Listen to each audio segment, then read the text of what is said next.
Assalamualaikum warahmatullahi wabarakatuh. Halo semuanya, ketemu lagi sama saya Sungging Trenggono di channel saya ST Mobil TV. Hari ini saya akan membuatkan video masalah Xenia 1000cc Li, jadi 3 silinder. Ini mobilnya tahun 2010. Jadi hari ini kita akan membahas sedikit masalah tentang Xenia 1000cc. Ya teman-teman semua itu nanti bisa ada gambaran ketika mau ngambil mobil ini ataupun sudah punya, kerusakannya apa yang sering terjadi dan apa aja yang sering-sering jadi timbul masalah di Xenia 1000cc. Oke, jadi Xenia 1000cc ini bodinya kalau dibandingkan sama Xenia 1300 sama, nggak ada bedanya. Cuman yang membedakan adalah ring bannya. Bannya itu pakai ring 13, standarnya seperti ini masih standarnya ya. Jadi pakai ring 13. Kalau keseluruhan bodi nggak ada beda lagi, karena kalau untuk tahun segini Xenia yang 1300 juga posisinya single blower, AC-nya cuma ngarep depan aja ya. Jadi nggak ada yang belakang nggak ada. Sekarang kita lihat bagian mesinnya.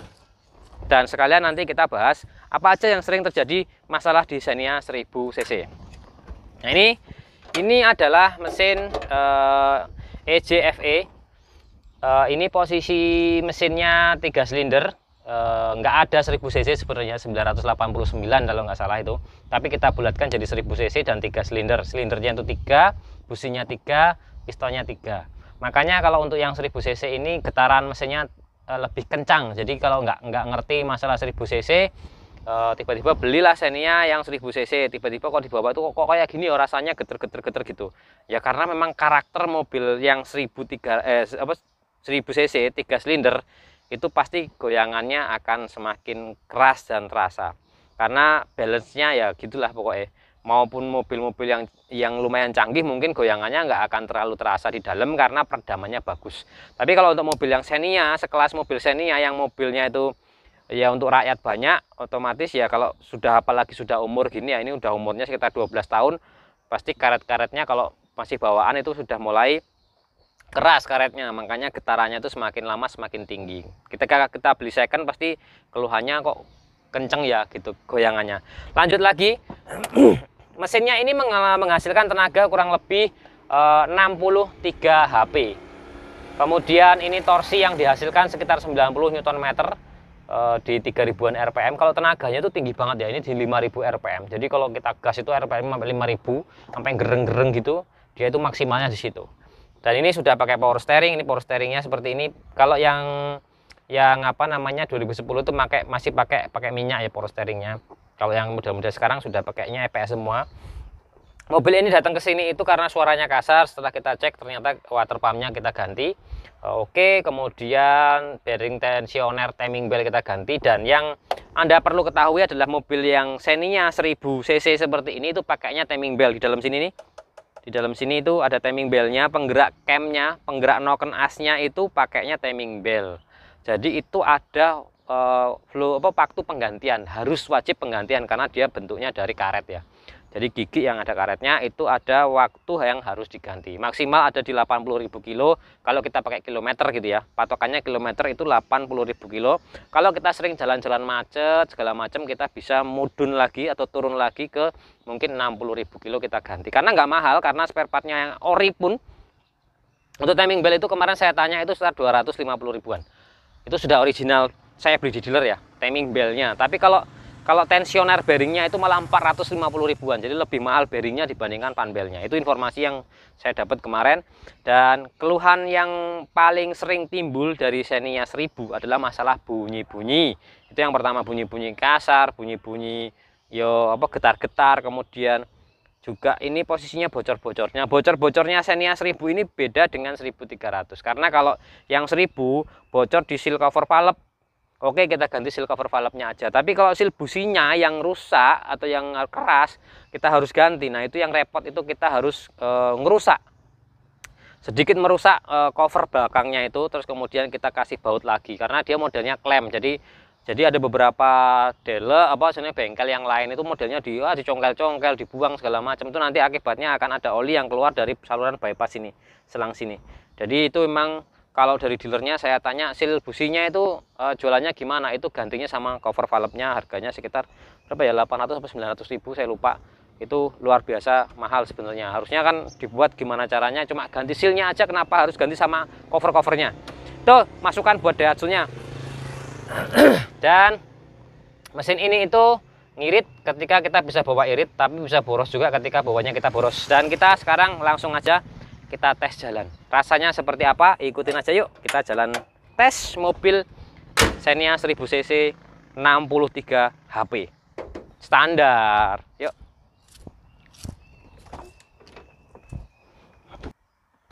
Kita tes jalan dulu. Ini jadi kesini itu kan ganti-ganti ya, ganti-ganti yang bunyi-bunyi itulah kasar suaranya. Jadi kalau pas di depan suaranya krak gitu karena apa namanya, water pumpnya itu bocor. Dan water pump kemarin sempat saya konsultasikan untuk ganti ori. Ternyata di wilayah Solo pun yang ori itu harus inden 1 minggu sampai 2 minggu dan harganya 1,35, 1.350.000. Jadi tidak murah juga untuk ukuran Xenia 1000 cc. Terus berikutnya saya ganti yang biasa aja 350.000, mereknya GMB 350.000. Kemudian kita coolant kita tambah, kemudian bearing tensioner. Terus kemudian karena filter udaranya juga sudah kotor, kita sekalian ganti. Jadi ada beberapa kita ganti part-partnya itu. Nah, itu tadi apa namanya, mobil ini datang ke bengkel itu penggantiannya itu, dan kita langsung tes sekarang jalan. Ini ada gerung-gerungnya suaranya, kalau denger mungkin ya. Jadi kalau mau ciri khas 1000 cc itu kita mainnya, kursinya ngancing. Mainnya itu RPM-nya rata-rata lebih tinggi dibandingkan mobil-mobil yang 4 silinder. Kita mainnya gini itu mau 4000 nggak kerasa nginjak gasnya ya. Nah, kita gas gini.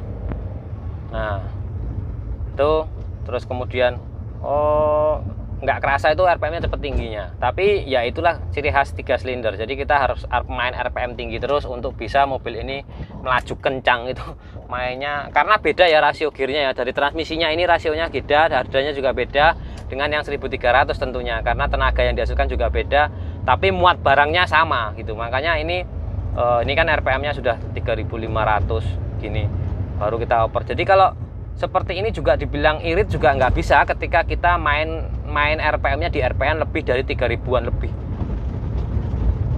Karena torsinya mobil ini besarnya di 3600-an, hampir 4000 RPM.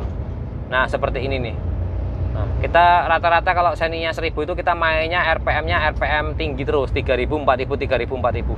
Ketika kita main RPM rendah itu ada getaran-getaran di bodi. Gitu. Jadi seperti apa ya, kita ke besaran gigi kalau yang lain-lain. Nah, itu dengar kan ada suara wuk gitu ya.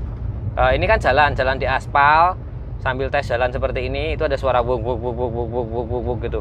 Itu kemungkinan kalau suaranya wuk seperti itu dari bannya yang nggak rata. Makan bannya yang nggak rata, nanti kita cek aja di jalan, nanti kita berhenti, kita cek jalan. Nah, gelombang-gelombang di ban itu membuat suara wuk di dalam, dan itu nggak nyaman banget. Dan itu kenapa sih bannya sampai gelombang-gelombang begitu? Kebanyakan itu ban yang menggelombang-gelombang begitu itu karena shock breakernya itu tidak main. Jadi shock absorbernya itu tidak bekerja. Jadi akhirnya ketika kena jalan keriting gelombang gini, bannya itu mental-mental gini loh, mental-mental gini. Jadi itu yang membuat bannya itu akhirnya makan nggak, jadi gelombang-gelombang terus gitu, karena mental-mentalnya cepet. Jadi pernya itu tidak ada yang meredam. Jadi ketika pernya naik turun mantul gitu, itu shock absorber itu harusnya bisa meredam pantulan dari per yang ada di mobil, tapi itu tidak bisa teredam. Akhirnya ya mantul gitu, gitu sambil mobilnya jalan, makanya dia akan kemakan bannya itu nggak rata, gelombang-gelombang. Nanti kita cek jalan yuk. Ini bunyi. Dan ya itulah Xenia 1000 ya begini, getar-getar, kemudian suara yang macam-macam itu harus bisa kita terima karena kebanyakan karakternya seperti itu. Dan kalau ini mobil ini bisa ngirit, nggak bisa banget ngirit ketika kita bawanya ya santai-santai gitu. Tapi kalau kita bawanya RPM-nya 4000, 5000, 5000 tentu ya nggak bisa juga dibilang ngirit. Tapi kalau dibandingkan dengan Grand Extra saya tentu masih ngirit ini ya, nggak mungkin bisa lebih boros dibanding Grand Extra. Jadi seboros-borosnya bawa mobil pakai Xenia 1000 masih tetap irit juga ya. Oke, kita lanjut lagi ke sini nih. Ya, kita cek ya, di sini agak longgar nih tempatnya. Kita langsung cek ban yang sebelah kiri. Rasaku bunyinya di sebelah sana, dan kita cek bannya seperti apa gelombang-gelombangnya. Yuk turun yuk. Kita turun. Yuk. Nah, ini lihat ini. Kelihatan nggak nih? Ini gelombang ini jendol-jendol kan ini ya. Kelihatan nggak? Ini jendol-jendol sini, gelombang-gelombang gitu. Gelombang yang sini parah lagi nih. Nah, ini jendol ini kan. Nah, ini jendol. Ini turun lagi, jendol lagi, turun lagi, jendol lagi. Ya, ini ada kayak kotak-kotak gitu loh. Nah, dari sini coba Mas. Bentar. Iya, ini. Iya. Nah, ini. Ini kan jendol. Ini jendol ya. Ini turun lagi. Ini kemakannya kayak gitu tuh. Nah. Kalau dari samping kelihatan ya? Nah, ini kelihatan ya? Nah, kelihatan. Ini penyebabnya ban ini yang seperti ini karena shocknya kurang bagus meredam pernya. Jadi shock absorbernya itu kurang bagus meredam per yang mantul-mantul karena permukaan jalan ya. Itu menyebabkan akhirnya banyak gelombang-gelombang seperti ini, dan ini wajib kita ganti kalau nyaman. Tapi ketika kita ganti ban dan kita tidak ganti shock absorbernya, maka nanti ban yang baru juga akan gelombang-gelombang begini. Yuk kita masuk ke dalam. Ya, kita pakai safety belt bentar. Ketika ban gelombang-gelombang seperti tadi itu penyelesaian masalahnya adalah kita harus ganti ban untuk menghilangkan bunyi karena bannya yang gelombang tentunya dengan ban yang baru. Berikutnya, sambil kita ganti ban, kita wajib ganti shock absorbernya, karena permasalahan yang membuat ban bergelombang adalah shock absorbernya. Makanya ketika kita ganti ban baru, kita nggak ganti shock nih, ya mungkin suaranya akan hilang hanya beberapa waktu. Nanti setelah bannya kemakan gelombang lagi akan bunyi lagi, karena penyebab ban gelombang itu adalah karena shock absorbernya sudah lemah, tidak bisa meredam gerakan per yang bekerja. Jadi itu membuat ban yang gelombang, baik ban belakang ataupun depan itu ketika dia gelombang-gelombang sama. Makanya untuk teman-teman semua, perhatikan ban jenengan setiap bulan sekali atau 3 bulan sekali ketika jenengan sering jalan gitu ya. Tapi kecuali kalau jenengan sering mobilnya sering nongkrong di rumah, ya mungkin bisa setengah tahun sekali cek gelombangan dari ban itu. Jadi juga ada fungsinya ketika teman-teman semua itu meluangkan waktunya untuk bernostalgia atau bermesraan dengan mobilnya. Mungkin ketika pas libur, pas longgar waktunya itu dicuci sendiri. Dengan cara cuci sendiri itu kita bisa tahu nih bodi mana yang bermasalah. Oh kok ini baret ya gitu, kok ini kenapa ya, kita kan baru ketahuan. Dan kemudian pas cuci bannya, cuci peleknya, lihat loh kok bannya jadi gelombang ya, pantesan kok ada suara gitu kan, seperti itu ya. Jadi hal-hal yang seperti itu sebenarnya diperlukan sekali ketika kita itu mau merawat mobil kita. Jadi ketika pas kita ngerawat sendiri, kita bisa tahu nih, oh gini, ini bannya minta diganti, ternyata gelombang-gelombang. Tapi ketika kita ganti ban, ternyata kita juga harus wajib mengganti absorbernya, shock absorbernya, karena penyebabnya adalah yaitu masalahnya shock absorber yang tidak bisa meredam pergerakan dari permukaan jalan per bekerja. Oke, sekarang kita lanjut lagi. Jadi kalau gini kan nggak nyaman banget, ada suara wuk wuk wuk wuk wuk gitu. Ini gigi 3 RPM 3500 kita oper. Nah, ketika kita dari 3 ke 4 itu 3500 kita oper, dia langsung turun ke 2. Nah, kalau 2 RPM-nya seperti ini kita oper ke 5, itu langsung turun ke 1,5. Jadi langsung geter semua bodinya. Jadi penurunan RPM tuh jauh banget kan. Kalau 1000 ini kan 1500 RPM-nya wis ada suara wuk wuk wuk wuk, semua bodi geter. Nggak bisa kita turunkan ke 4. 4 juga masih nggak mampu juga. Kita turunkan 3. Nah, 3 baru naik nih, naik 3. Kalau kita 3000 oper ya, kalau di 1000 cc ini kan standar bannya, standar besarnya bannya, ukuran juga standar ya. Ini 3000 kita oper ke 4, itu RPM nya langsung di bawah 2000, jadi 1800. Nah kita angkat begini itu getar semua, nggak bisa. Jadi kita mainnya pasti agak lebih tinggi RPM nya, 3500 gitu, rata-rata seperti itu. Ini 3000 kita oper ke 4, itu langsung turun. Nah itu 2000 sampai 1800. Kita angkat begini itu agak geter-geter sedikit. Jadi mainnya itu memang mobil ini nggak bisa di RPM yang rendah-rendah banget, nggak bisa, karena rasio gearnya berbeda ya. Nah, itu seperti itu informasinya. Semoga bermanfaat dan terima kasih yang sudah subscribe, like, dan komen. Terima kasih semuanya. Nah, semoga diberikan kesehatan, keberkahan, dan kelancaran selalu usahanya ya.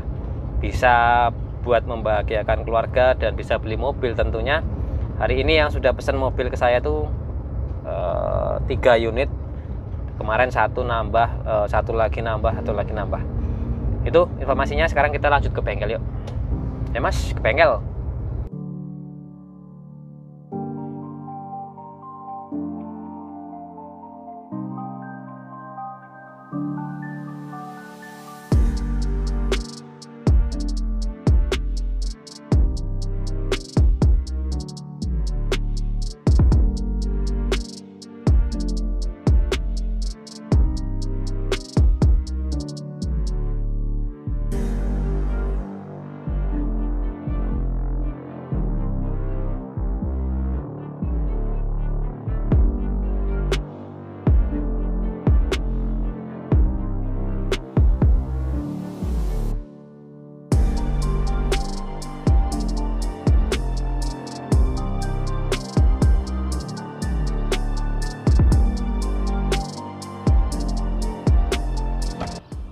Oke semuanya, terima kasih semua yang sudah subscribe, like, dan komen. Dan terima kasih yang sudah nonton video sampai selesai. Semoga diberikan kesehatan, keberkahan, dan kelancaran selalu.